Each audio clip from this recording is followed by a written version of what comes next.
Bonjour à toutes et à tous, j'espère que vous allez bien. Donc aujourd'hui on va vous parler du PICC Line. Alors je ne sais pas si vous connaissez, moi je connaissais même pas avant qu'on me le mette. Alors un PICC Line c'est, vous allez voir, Ludo va vous en parler puisqu'il connaît bien mieux que moi la chose. Ça permet en fait, si vous voulez, de vous nourrir et de vous hydrater via le sang. C'est-à-dire que quand on a un cancer, bien souvent, on nous met de la chimiothérapie et la chimiothérapie nous coupe l'appétit et nous donne vraiment pas envie de boire. Alors justement, c'est une très très bonne alternative, ça existe depuis une dizaine d'années. C'est-à-dire que vous le verrez, il va vous expliquer. C'est un petit, ça paraît impressionnant quand vous le voyez comme ça, mais en fait c'est tout bête. Et ça me permet, si vous voulez, d'être nourri et d'être hydraté grâce à ce petit truc-là. Donc sinon, le reste du temps, quand je me balade dans la rue, bah il y a juste ça qui dépasse. Voilà. Maintenant, je vais laisser parler Ludo, il pourra beaucoup mieux vous parler de ça que moi.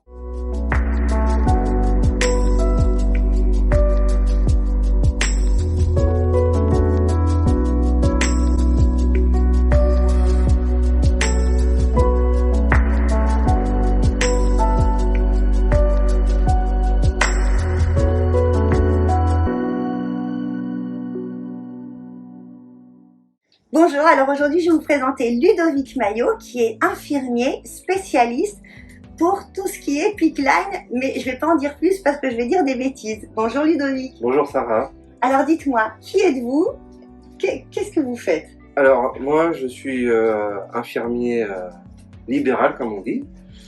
Je travaille essentiellement à domicile et donc je me suis spécialisé, comme vous dites, sur les PICC Line. Parce que je me suis consacré aux soins d'oncologie depuis quelques années et avec l'évolution de la science et des techniques, aujourd'hui nous intervenons régulièrement sur les PICC Line. D'accord. Voilà. C'est grâce à l'oncologie. Dans votre parcours, il y avait oncologie, puis je crois réanimation. Oui, j'ai fait de la réanimation, de l'oncologie, de l'hématologie, cancérologie, et en fait tout ce cursus m'a permis de me spécialiser un petit peu sur les perfusions et notamment sur le dispositif dont on va parler.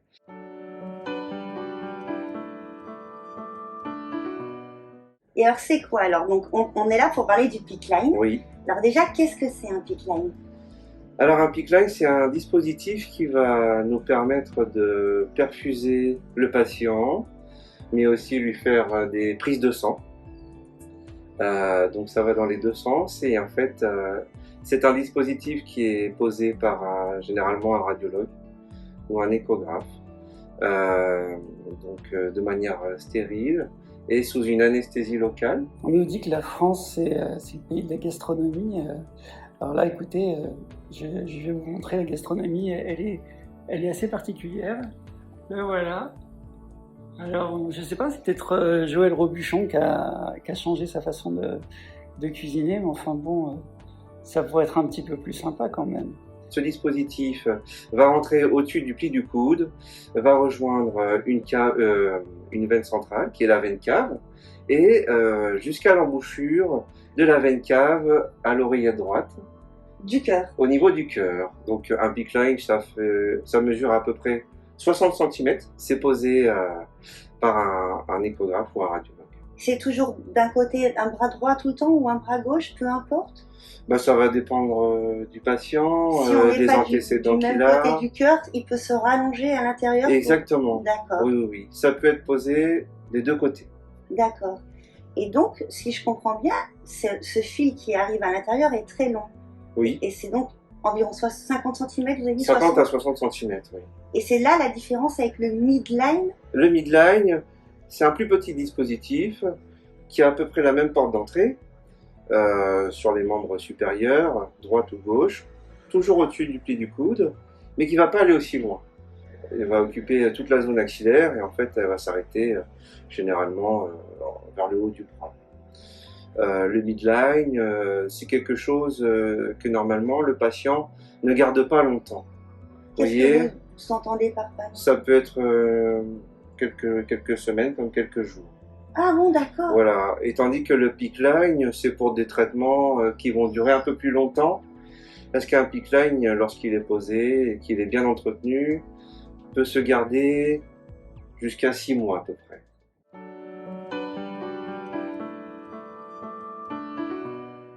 Alors justement, l'entretien, j'imagine qu'un dispositif qui rentre directement dans la veine près du cœur, Oui. ça demande beaucoup de précautions. Ça demande beaucoup de précautions, de rigueur et d'asepsie, principalement, parce que c'est une porte d'entrée pour les germes, parce qu'en fait, vous avez une tubulure qui rentre dans la peau directement, et donc à ce point de jonction-là, il est très important qu'il n'y ait pas de germes pour éviter toute infection, pour que le PICK-Line soit fonctionnel et perméable le plus longtemps possible.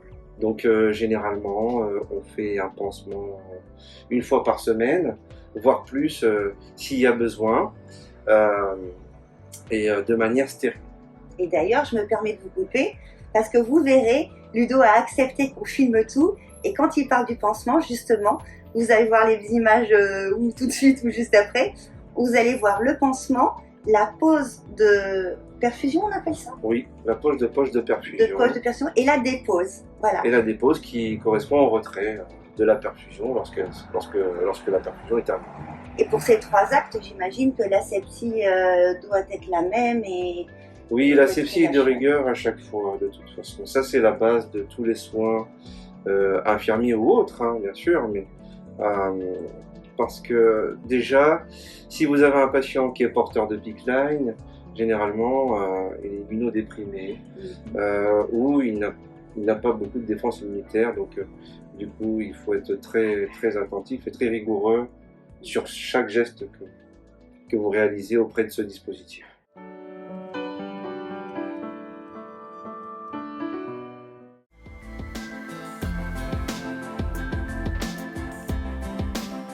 Là, pour l'instant, je suis en stérile, comme on dit.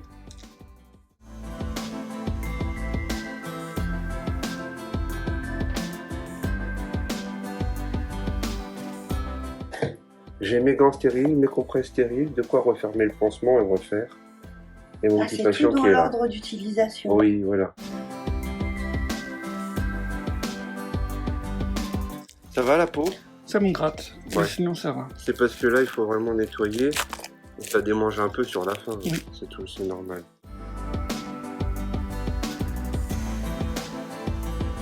On y va, donc là, je vais commencer à savonner. Dans la manipulation, c'est toujours en escargot. Pourquoi? Parce qu'en fait, on part du centre vers l'extérieur. Si on fait le contraire, on va ramener les germes vers le point de ponction. Vous voyez, au fur et à mesure, je m'éloigne du point de ponction. Ça, c'est la orange. Qu'est-ce qu'elle Ça fait, la bêta?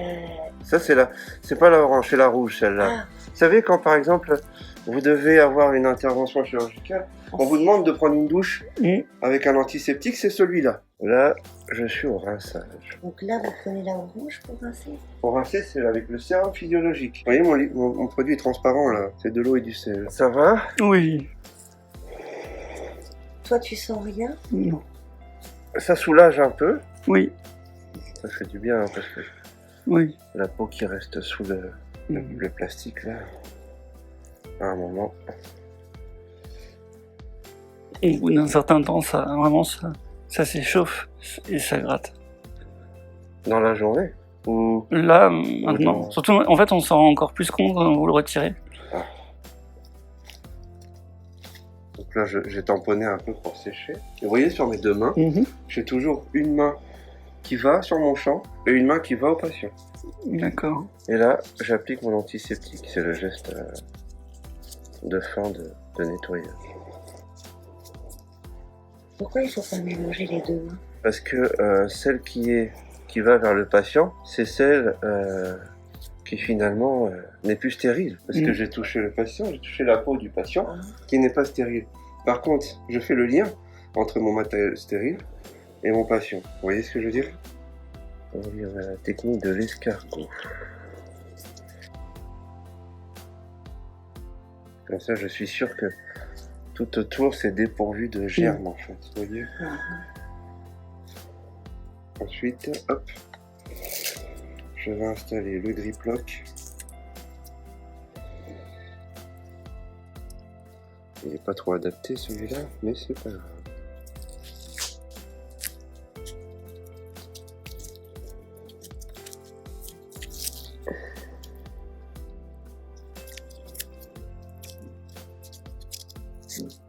Ça, c'est ce qui permet de maintenir le petit papillon.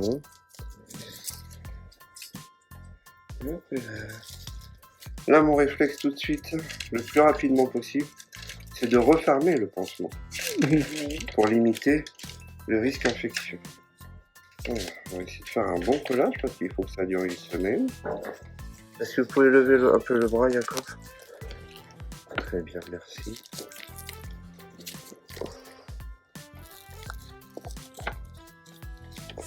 Là, c'est très bien ça, là ça me gêne pas.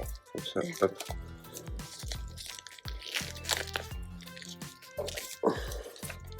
Là, j'ai mis mon cathéter à l'abri. D'accord. D'accord. Je vérifie bien que ce soit fermé tout autour. Ce qui est important, c'est que le point de ponction soit fermé et aussi le grip lock. D'accord. Tout ça, il faut que ce soit stérile. Ensuite, le dernier geste que j'ai à faire, c'est tout simplement de changer mon petit bouchon anti-reflux avec un nouveau robinet. Mais je vérifie toujours mon reflux sanguin. Hop.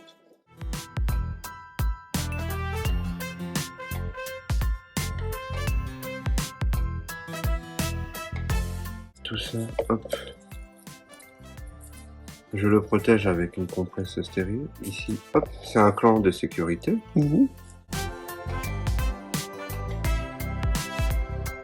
Parfois, ce qui est difficile, c'est d'avoir de la dextérité avec des gants. Surtout quand on fait des collages, vous voyez, comme celui-là.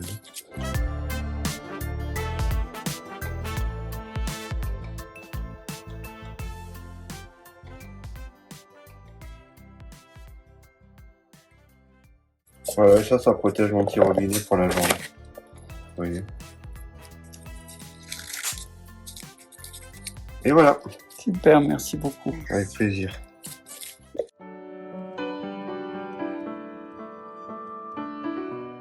Pendant tout le temps qu'il est branché, est-ce qu'il y a des recommandations pour le patient ou pour les accompagnants à leur amener?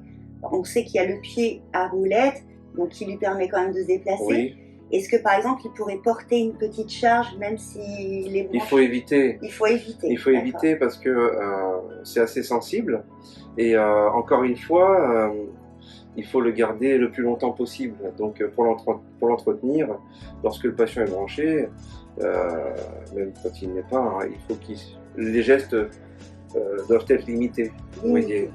Donc tout ce qui pourrait faire bouger le bras doit être sous contrôle. Il faut faire attention. Voilà. Au sujet de la toilette, vous pouvez peut-être leur expliquer. Alors au sujet de la toilette, généralement, ce que l'on demande aux patients, c'est de faire une douche avant le changement de pansement. Lorsque le patient prend sa douche, que ce soit avant ou après le pansement ou pendant la semaine, s'il a besoin de se doucher, on conseille aux patients de mettre un film plastique, les films protecteurs, vous savez, pour la cuisine, des rouleaux de film plastique, tout autour du membre pour vraiment protéger le dispositif, qu'il soit à l'abri de gouttelettes. Et souvent, on demande bien aux patients de ne pas se mettre en immersion dans l'eau, de ne pas prendre de bain avec, juste la douche et puis effleurer un petit peu le bras où le PICK-Line est posé. Alors j'ai une question parce que avec tout cet attirail, si jamais, je vais vous montrer. C'est une sorte, peut-être certains connaissent, quand on a le bras cassé, on peut se protéger le plâtre. Mais il se trouve que là où ça tient ici, c'est très très serré. Oui. Est-ce que si jamais ça fait comme une sorte de garrot au-dessus du pansement, oui, c'est mauvais d'utiliser ça pour se doucher? Ça, c'est le genre de choses qu'il faut éviter. Il faut aussi éviter. D'accord. Donc par exemple, c'est une fausse bonne idée que pour vouloir se protéger la douche, utiliser des choses comme ça. Il faut éviter de serrer. Il faut éviter. Quoi qu'il arrive, c'est important de... le film transparent, je vous dis, c'est vraiment l'idéal. D'accord. Donc il faut se prémunir de ça pour la douche. Après, autant que ce peut, faire des toilettes de chat, comme on dit. Oui. Vous voyez, donc, et en tout cas, si vous faites une douche, évitez de tremper le côté où il y a Donc évidemment pas de piscine, pas de bain dans l'eau de mer non plus. Aucune immersion. Aucune immersion. Et puis faire attention, je crois que vous nous aviez dit avec les frottements, s'il y a des habits qui seraient susceptibles. Oui, parce que ça pourrait aussi ouvrir le pansement. Mm. Il ne faut pas qu'il y ait d'air qui passe, rien du tout. C'est quoi le risque si le pansement est s'ouvre?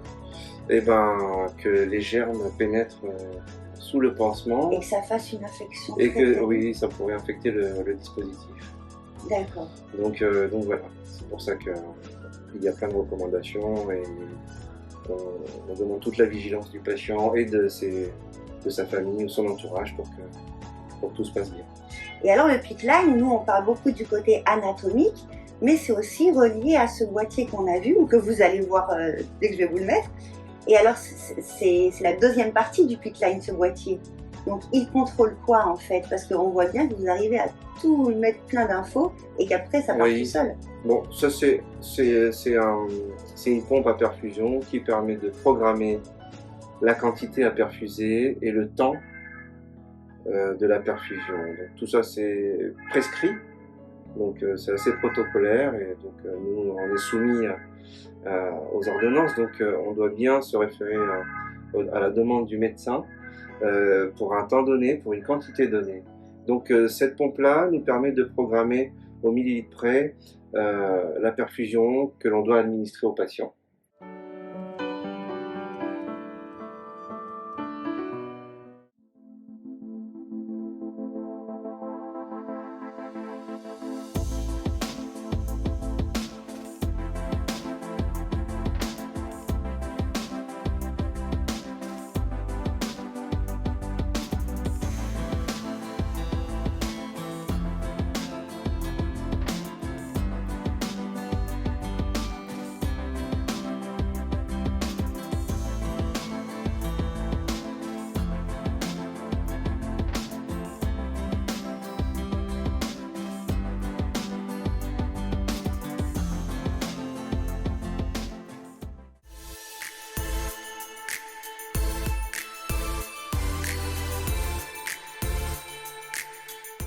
Et juste à bout de doigt, j'arrive à déplacer les liquides. Vous voyez, faut utiliser la force.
Mais ça c'est les purges à chaque fois, hein.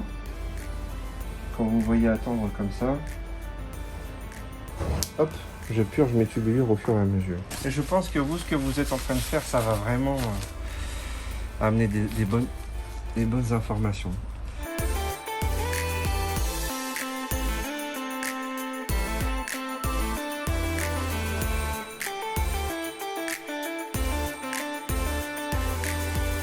Alors attention, je vais faire le reflux sanguin. Hop. Là vous allez voir du sang. Voilà. Et hop, ça repart.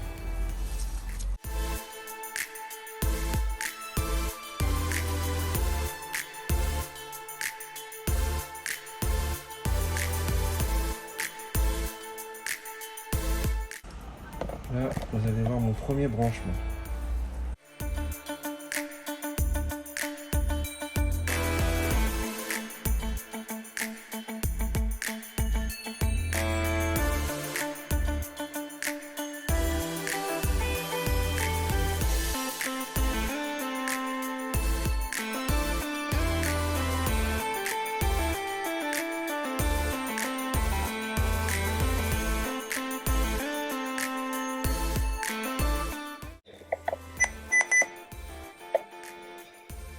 Hop.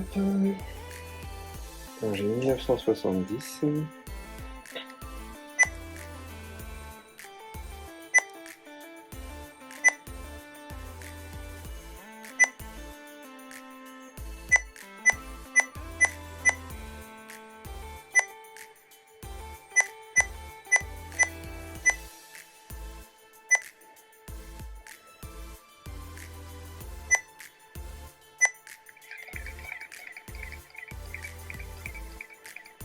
Ça me permet de voir que ça passe bien. J'arrête la purge et voilà.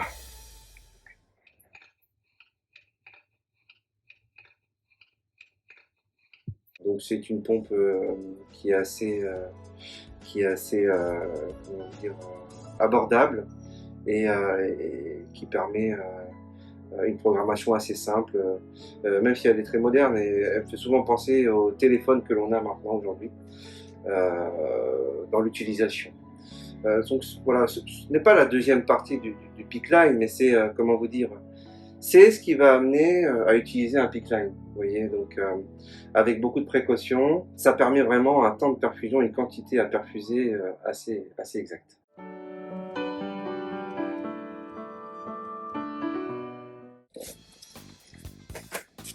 Allez, c'est parti.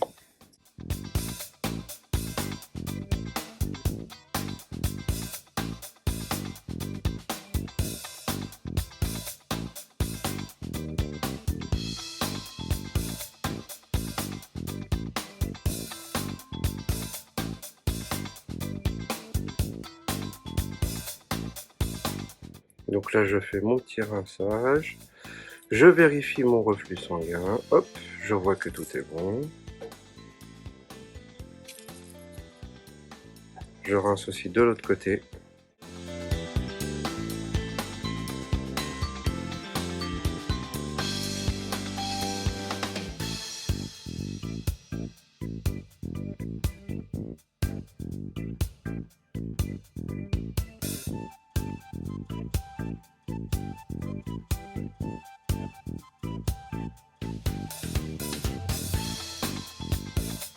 Voilà.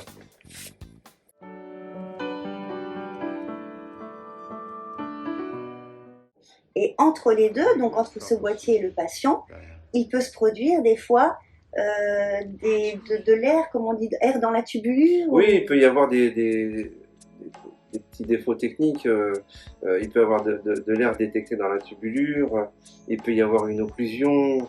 Si ça se produit, quel est le conseil que nous, on sait qu'on doit vous appeler tout de suite. Voilà. Et pour les gens qui ne s'inquiètent pas. Voilà, et normalement, l'infirmier intervient, mais ça peut aussi, de temps en temps, se faire à distance si on est dans la capacité de le faire avec un accompagnant. Vous voyez, oui. Mais généralement, quand on pose une perfusion, on est d'astreinte sur cette perfusion-là, donc on doit intervenir à tout moment sur le dispositif s'il y a besoin. Alors ça, c'est la maintenance quand il y a de l'air. Voilà, c'est ça. Et il peut aussi y avoir de la maintenance quand ça se bouge. Quand ça se bouge, oui. Parlez-moi du glucose qui bouge tout, j'adore ça. Oui, alors en fait, le glucose, c'est du sucre.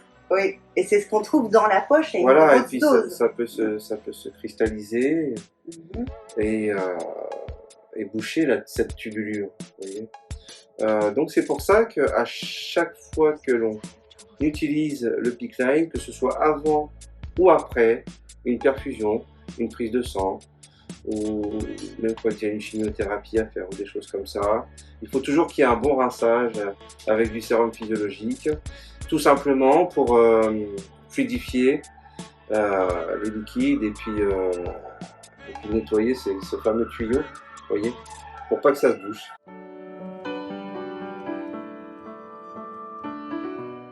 Donc tout ça, c'est vraiment, ça semble contraignant, mais en fait, c'est juste une question d'habitude. Tout est fait pour faciliter la vie du patient et de l'accompagnant, mais surtout aussi du soignant, parce que si je comprends bien, ce que vous m'expliquez, c'est depuis qu'il y a ça, pour Oui. vous, les professionnels de santé, c'est quand même beaucoup mieux qu'à une autre ancienne époque, puisque c'est assez récent, ça a 10 ans. Oui, c'est une grosse facilité. Le PICC-Line, ça permet de perfuser, de faire passer un produit assez simplement. Donc, c'est un confort pour nous, infirmiers qui intervenons à domicile. Déjà, c'est un confort dans le temps, dans la manière d'aborder le dispositif, dans l'utilisation et dans l'entretien. Et c'est un confort surtout pour le patient parce que à chaque fois qu'il doit être perfusé ou prélevé, on n'a pas besoin de le piquer. Donc ça aide psychologiquement, ça aide beaucoup et même physiquement. Et ça abîme moins aussi toutes les veines. Voilà, et en fait ça évite justement d'abîmer toutes les veines en périphérique que l'on a et ça permet de conserver son capital veineux. D'accord. Donc ça a ses avantages, ses inconvénients, mais ça reste quelque chose d'assez révolutionnaire, entre parenthèses, mais d'assez plaisant à pratiquer. Alors ça, c'est un des effets positifs, ça vaut le coup de se donner tout ce mal-là, si on peut dire. Oui. C'est pas grand-chose, hein. La nuit, on juste vérifie, enfin moi je vérifie que les gouttes ça va bien, qu'il n'y a pas de bruit. Ça paraît peut-être un peu impressionnant comme ça au début, mais en fait c'est vraiment pour tout faciliter. Mais il n'y a pas que ça comme effet positif. Alors parlez-nous après des autres bienfaits que vous, en tant que spécialiste, vous avez constaté sur les patients. Est-ce que vraiment ça vaut le coup, ça leur fait reprendre du poids, des forces, ou oui, pas, alors, pas plus que ça finalement? De toute façon, lorsqu'on installe ce genre de dispositif, déjà c'est pour du long terme. Donc on a le temps d'évaluer les bienfaits ou pas. Encore une fois, c'est un abord veineux, mais qui nous permet justement de mieux traiter le patient et de lui apporter tout ce dont il a besoin assez rapidement. En combien de temps rapide pour qu'il aille un peu mieux? Ça va dépendre des patients. Là-dessus, je n'ai vraiment pas de réponse parce que tout le monde est différent face à la maladie, aux difficultés. Certains vont récupérer beaucoup plus vite que d'autres, vous voyez. D'accord. Pour évaluer les bienfaits, c'est plus d'après ce que les prises de sang raconteraient après avoir eu cette nutrition? Oui, parce que dans les prises de sang, on surveille l'albumine. Alors pourquoi l'albumine? C'est ce qui nous permet de voir si le patient n'est pas dénutri, vous voyez. C'est des marqueurs. Malgré ça, 2200 calories, il pourrait quand même être dénutri? Après, vous savez, ce qui est important, c'est que la nutrition parentérale, c'est un apport, c'est un complément.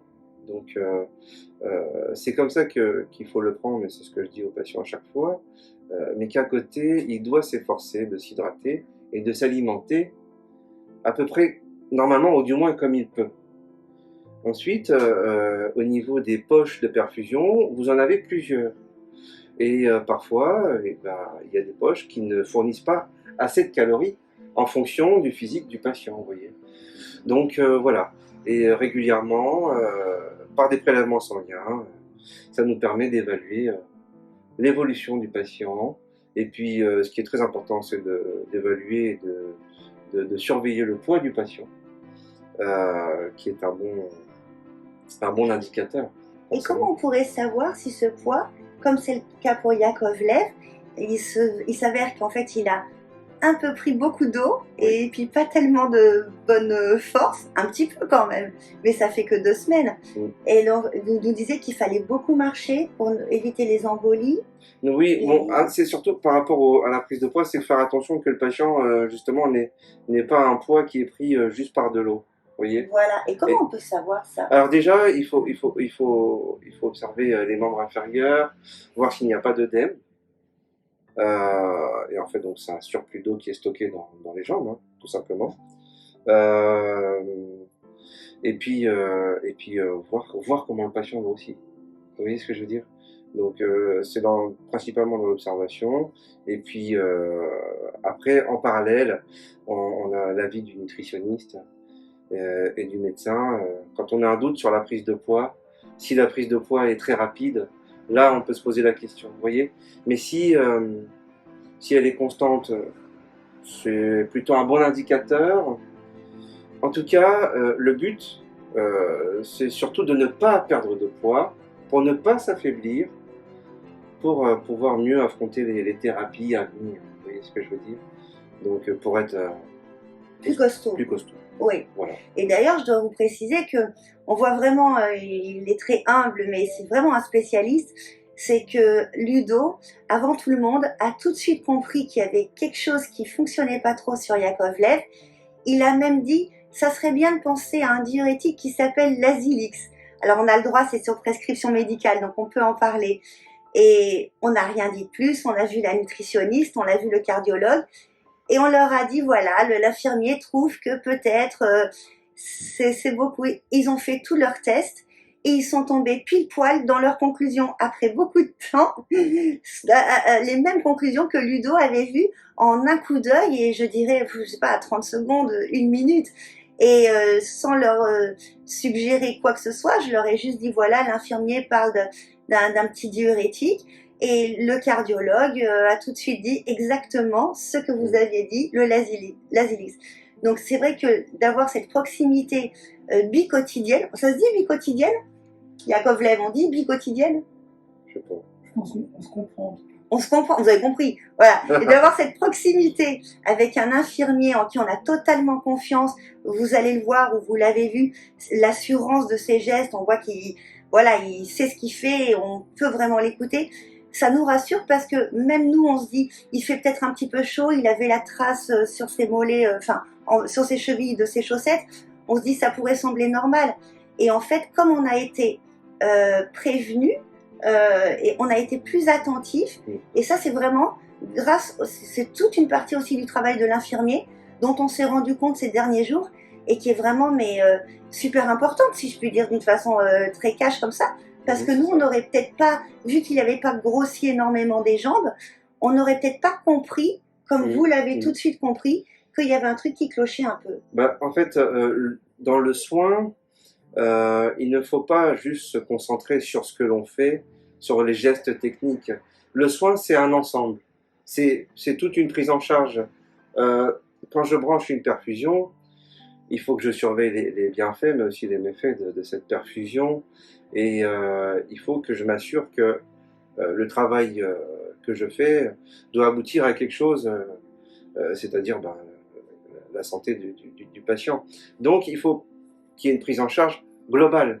Donc on doit tout vérifier lorsque l'on fait une perfusion, lorsqu'on apporte des quantités d'eau assez importantes. Et puis l'infirmier est le lien entre la maison et l'hôpital aussi, vous voyez. Et puis et l'expérience il fait aussi que on doit s'intéresser à pas mal de choses tout autour du patient. C'est une certaine harmonie qui fait que tout va bien se passer. Et donc voilà, c'est pour ça qu'il y a pas mal de choses à surveiller.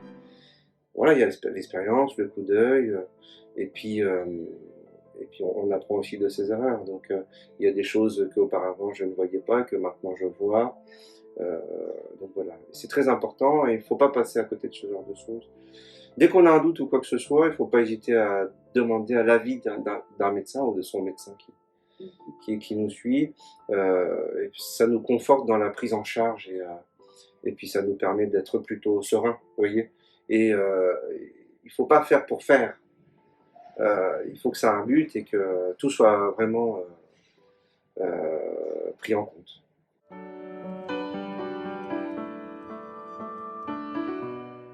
Et je ne vais pas vous retenir plus longtemps, mais un dernier mot, vous avez employé tout à l'heure l'adjectif de révolutionnaire pour cette technique. Oui. Je suis vraiment d'accord.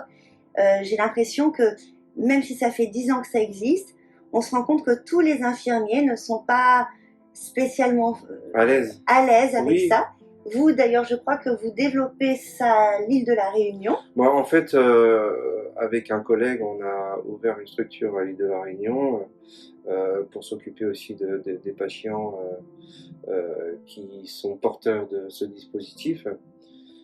et autres en fait. Et en fait, l'idée de base, c'était d'apporter l'expérience acquise à Paris sur le terrain et l'exporter un petit peu et parce que là-bas il y a aussi beaucoup de patients qui sont porteurs de PICC-Line et qui ont besoin de ce type de soins. Et donc voilà, on essaie de développer aussi l'information et Ce n'est pas que pour un microcosme parisien. C'est quelque chose qui vraiment non, oui, est oui, destiné à aider les patients de partout. toute classe sociale et de toute géographie. Ah oui, oui, Voilà. oui, oui, non mais ça de toute façon vous le retrouverez dans toutes les villes, qu'elles soient grandes ou petites villes, hein, vous voyez ce que je veux dire.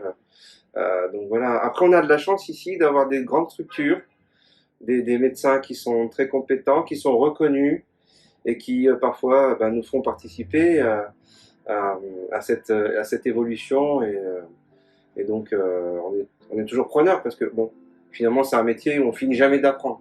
Donc il faut avoir cette curiosité intellectuelle pour continuer à progresser. Voilà. Et la science évolue, les techniques aussi, et en tant que soignant, on se doit régulièrement d'être formé, informé et de pouvoir suivre un peu toutes ces évolutions-là, si on veut être encore dans le coup, et pouvoir proposer ses services et faire une prestation qui soit quand même de rigueur.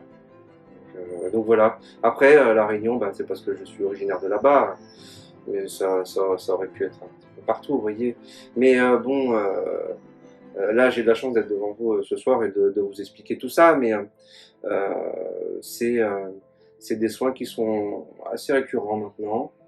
Et déjà avec tous les collègues avec qui je travaille au sein du cabinet à Paris, tous ont eu des patients porteurs de PICC-Line. Et donc voilà, et pareil entre collègues, ça nous permet aussi d'échanger et d'avoir un peu plus d'expérience sur ce type de dispositif et ce type de soins. Pour vous, les soignants, ça fait beaucoup de paperasse? En tant que libéral, c'est normal parce qu'on est à notre compte. On n'est pas dans une structure, on n'est pas dans un hôpital, dans une clinique. Donc si vous ne le faites pas, personne ne le fera pour vous. Oui. Vous voyez, donc voilà. Et puis la paperasse, c'est aussi la traçabilité de tout ce que l'on fait, de tout ce qu'il y a à faire, de tout ce qui a été fait. Et donc voilà. La phobie administrative, il faut pas l'avoir hein, si on se met à son compte, sinon c'est pas la peine. D'accord. Ou sinon, si vous avez les moyens, vous embauchez une secrétaire. Vous voyez. Vous incitez tous les infirmiers à se diriger vers le PICC-Line. Oui, parce que il faut partir du principe que dans les hôpitaux, maintenant, il n'y a plus beaucoup de place pour les patients. Donc, le nouveau système de santé, le système de santé actuel, fait que les patients sont beaucoup plus soignés à domicile qu'à l'hôpital. Donc, forcément, on va rencontrer ce genre de dispositif plus régulièrement, plus fréquemment. Et donc, bien sûr que j'incite à tous les collègues se former sur la pratique du PICC-Line. Et puis voilà. Et puis, comme je vous dis, c'est vivre avec son temps parce que on a de plus en plus de patients qui ont ce genre de dispositif et il faut les aider. Et c'est un tel confort d'être à la maison, d'être soigné à la maison parce que c'est leur monde. Et donc psychologiquement, c'est très important. Des personnes âgées. Voilà. Oui, bien sûr. Mais être dans leur monde, dans leur environnement, c'est ça que je voulais dire. C'est plus favorable à une guérison que d'être dans une structure, dans une chambre enfermée ou accompagné de quelqu'un que l'on ne connaît pas et d'attendre les visites toute la journée. Vous voyez ce que je veux dire? Donc voilà, ça va avec le temps, tout ça. Donc, c'est l'évolution, c'est les soins d'aujourd'hui et puis probablement que demain il y aura autre chose. Donc voilà. Et pour moi, c'est pas mal. Alors pour vous et à travers vous, oui. Pour tous les professionnels de santé, et tous ceux qui sont concernés, les fabricants de tubulures qui font des choses en plastique et ceux qui mettent les produits dedans, je ne sais même pas comment ils arrivent à mettre ça dedans. Enfin, pour vous, Ludo, et pour Amel, votre binôme, et pour Gustave Roussy, avec lequel vous travaillez, l'Institut Gustave Roussy, mondialement connu, tous les professionnels de santé, merci pour votre dévouement, pour votre gentillesse, votre professionnalisme. Je ne vais pas faire une ribambelle d'adjectifs parce que j'aurais même pas assez de vocabulaire. Mais merci C'est gentil. infiniment. Merci à vous.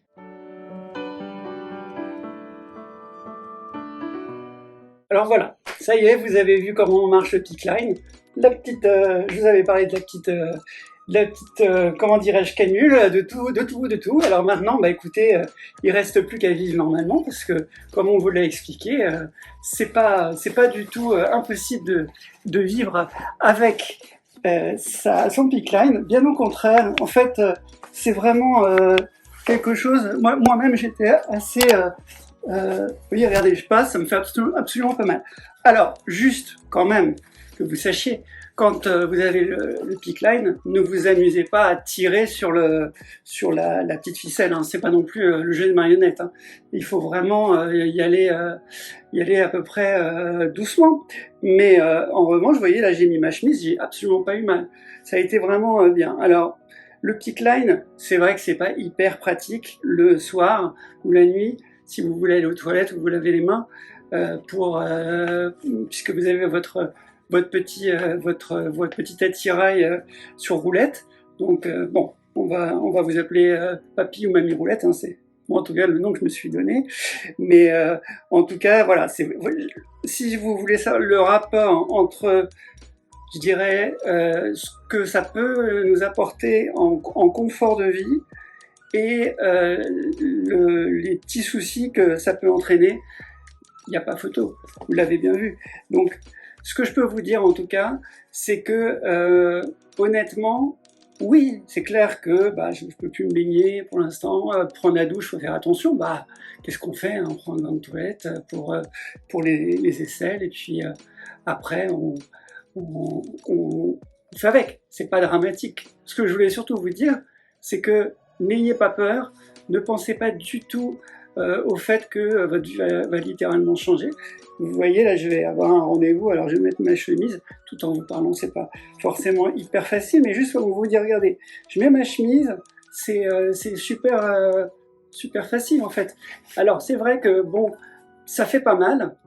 Comme je vous dis, bon, c'est vrai que si vous avez un bon pote qui fait 100 kilos, qui est rugbyman et qui vous tape une bonne sur l'épaule en disant « Salut mon pote, comment tu vas ?» C'est possible que vous ayez un peu mal et que vous disiez « Bon, vas-y mollo sur cette épaule s'il te plaît. » Voilà, mais après, pour le reste, franchement, moi-même quand je me suis réveillé, enfin je ne me suis pas réveillé parce que c'était une anesthésie locale, mais avec une anesthésie locale, on est un petit peu, parfois on est un peu fatigué.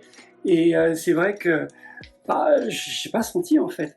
C'est-à-dire que même quand ils me l'ont mise, j'ai vraiment, peut-être que j'ai senti un truc bizarre, ce que je leur ai dit au niveau du cœur. Ils m'ont dit, c'est normal, c'est la canule qui passe sous votre cœur.